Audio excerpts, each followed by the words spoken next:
तर लग्न जुळत नाहीत त्या हिशोबाने. तर मग त्या हिशोबाने शुक्र एक महत्वाचा आहे तो परत. गुरु आणि शुक्र ह्याच्या संदर्भात बरं, मी आता हा पहिला शो आपला करत नाही, म्हणजे अनेक शो झाले. त्याच्यामध्ये एक माझा अजून एक शो होता लग्नाला विलंब म्हणून मी केला होता. बर. त्याच्यामध्ये अशी कारणं दिलीत, पूर्ण शो त्याच्यावर होता. लग्नाला विलंब, शुक्र आणि गुरु फार महत्वाचा आहे लग्नासंदर्भात. तो कसा आहे, काय आहे, कुठल्या अवस्थेत आहे, पत्रिकेत कसा आहे, हे सगळं आपल्याला चेक करायला लागतं. उदाहरणार्थ लग्न जुळत नाहीत याचं एक मेन कारण म्हणजे थोडक्यात म्हणजे मंगळ. लोक मंगळ मंगळ म्हणून ओढत बसतात आणि विलंब होतो. अहो मंगळ हा जो विषय आहे ना, मी स्वतः मांगलिक आहे. बर. सगळीकडे तेच सांगतो. माझी मिसेस नॉन मांगलिक आहे.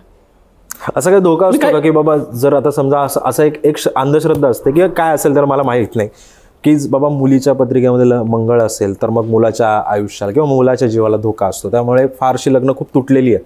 तर मग याच्यावरती उपाय काय आहेत नेमके? पहिल्यांदा उपाय म्हणजे पहिला पत्रिका चेक करा आणि चांगला ज्योतिषाकडून. नुसतं मंगळ बघितला ना की असं होत नाही की मी जिवंत आहे हो.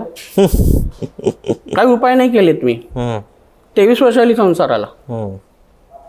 मी मांगलिक आहे, मी ते मिसेस नॉन मांगलिक आहे. माझा जो मंगळ तो वृद्ध होते, मग शक्तीच नाहीये.